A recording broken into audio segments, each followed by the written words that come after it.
Hello everyone, welcome to a video with the top 10 sophisticated blues licks, or maybe I should say sophisticated jazz blues licks. Of course, you might be wondering, what does that mean? Sophisticated blues licks? What's the difference between sophisticated blues licks and non-sophisticated blues licks?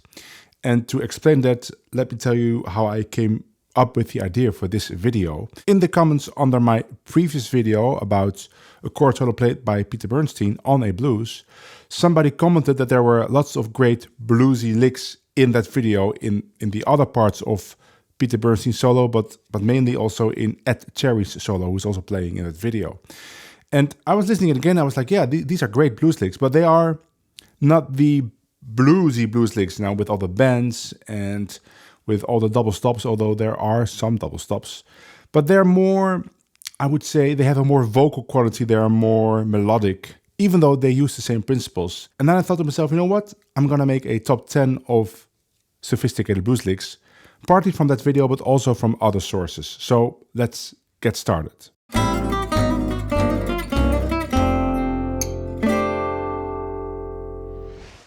So playing blues licks is an essential part of playing jazz guitar with a great history behind it. Think of people like Grant Green, Wes Montgomery, George Benson, and right now there's Uva Kanius, who's a master of playing blues licks, but also Peter Bernstein, Ed Cherry, and many, many others. And the funny thing is they all use the same principles. It's mainly based on the minor pentatonic scales and some slides and some blue notes, but even though you might think, well, that's easy then, I just learned the minor pentatonic scale or the blues scale, it's not that easy to make it sound great or to make it sound sophisticated. You need to actually study the actual licks for that. So let's get started with the number 10 of the list. And I arranged those licks in an order that could be considered the top 10, with number 10 still being a great lick, but not the greatest, to number 1. So here's number 10, and you will see 3 times. Once in a regular speed, then a little bit slower, and then inside an actual improv on rhythm changes in C. 1, 2, 3. 1, 2, 3.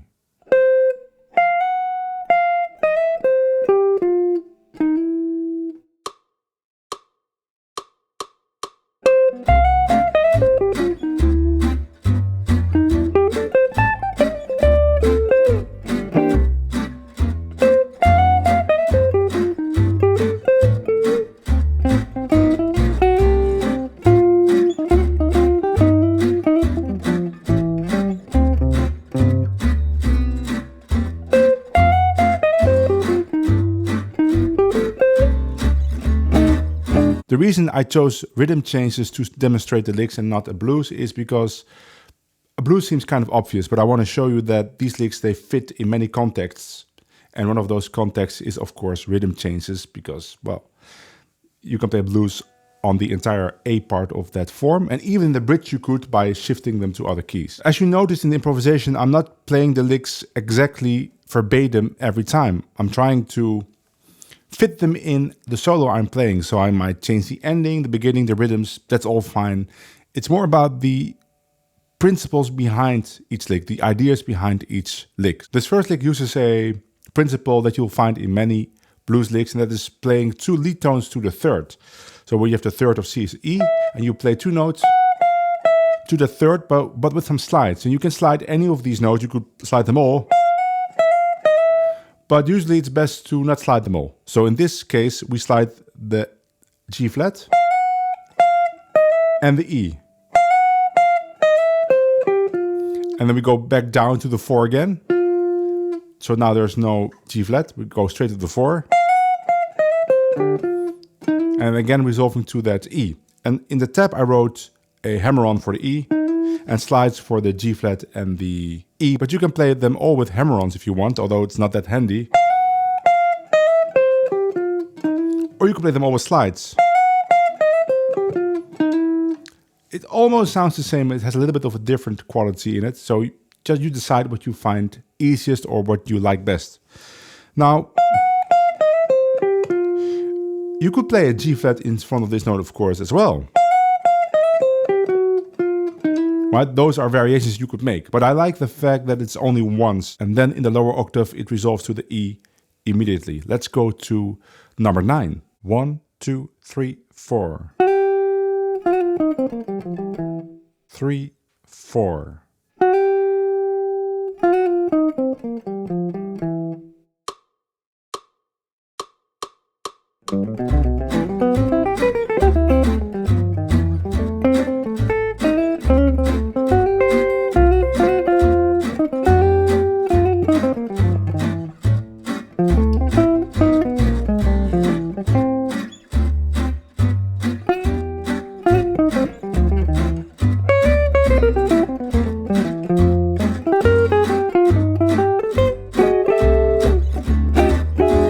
In this video, we'll talk about numbers 10 to 6, and then I'll make another video with numbers 5 to 1.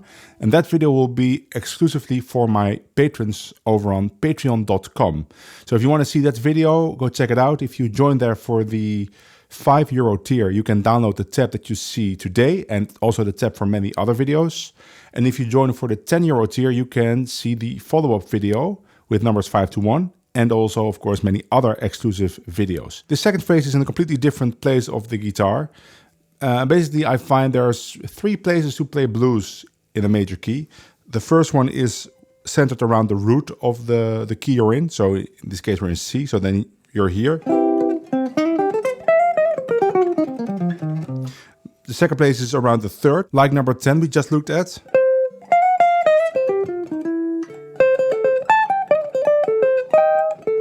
And the third position is with your first finger around the 5th of C, but stretching all the way to this C there. So in between those 2 frets, and you get stuff like. And this phrase I put there on the guitar. But you can play many of these phrases in other positions as well. So this phrase you could play like this. So you can learn both, but I find it handy to kind of divide them over the different positions. So you're always in the right place to play blues. So for this one, I like it right here. And you could play some bluesy stuff before it in this position. Now that last E you can slide or don't slide like it says in the tab. And that first slide, you could also do hammer-ons. Hammer-on pull-off. Whatever you want. Let's go to number 8. 1, 2, 3, 4. 1, 2, 3, 4.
So this one starts with my first finger around the 3rd, but then goes to the position with my first finger around the root. Again, we get this principle of playing that G flat to the F, but now not resolving to the E in this octave, but instead go back down with the minor pentatonic scale and resolving here. Another thing to notice is that there's also the 9 in it, there's the D in it. That's the thing that makes it a little bit more sophisticated than just playing the minor pentatonic scale. Maybe you play something like, right? That would be the minor pentatonic, but by adding that D, you get a more melodic sense of the blues. Great little lick. Let's go to number 7. 1, 2, 3.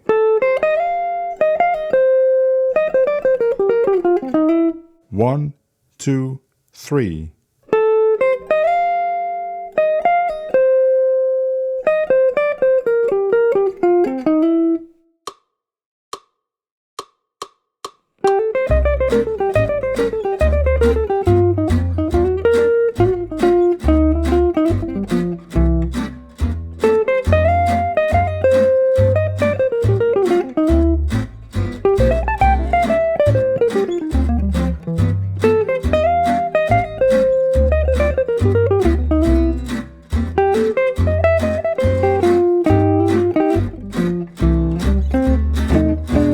This is basically a variation of number 6. It has the same melodic direction as the previous one, going to that 4. Might slide to that 4, maybe slide from the E flat with your third finger to the F.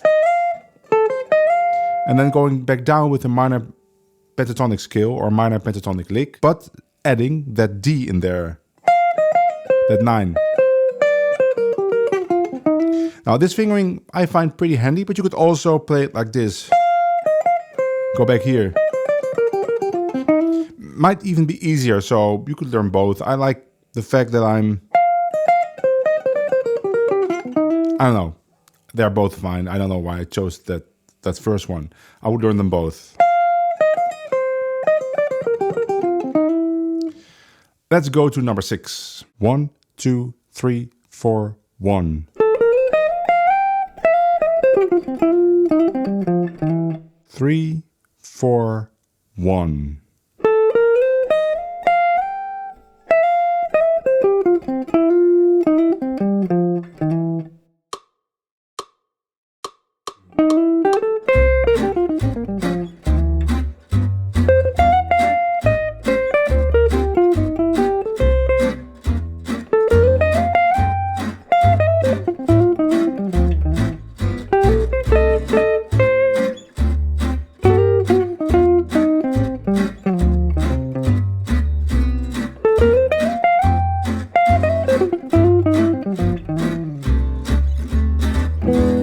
This one is really tricky, and the tempo of the backing track is a little bit too fast, because I feel this is more for a really slow blues, something like that tempo.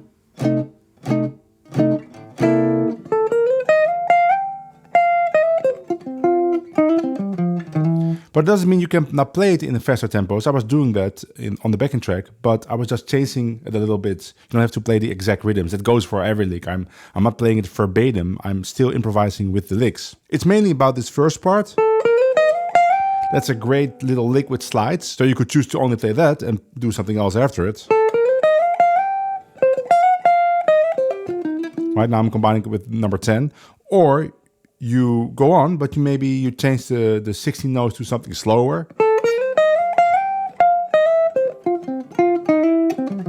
Just take more time. That's also the point of all these phrases, not to play them exactly like I wrote them down, although that's a good start, but also to start using the principles, start searching for the beauty in each of the phrases and take that out and combine them with stuff you already know, or combine them together. Right? You could combine number 10 with number 6, number 9 with number 7, whatever you want, and come up with something that is entirely your own, but still uses the same principles. So this was number 10 to 6. I hope you enjoyed that. And now you might ask, Christian, these licks are great. You want to say there are 5 even better licks? Yes, there are, and they are in the top 5, which again you can see on my Patreon. If you enjoyed this video, please give it a like, consider subscribing, and hopefully I will see you over there on my Patreon, or I will see you in the next video. Bye.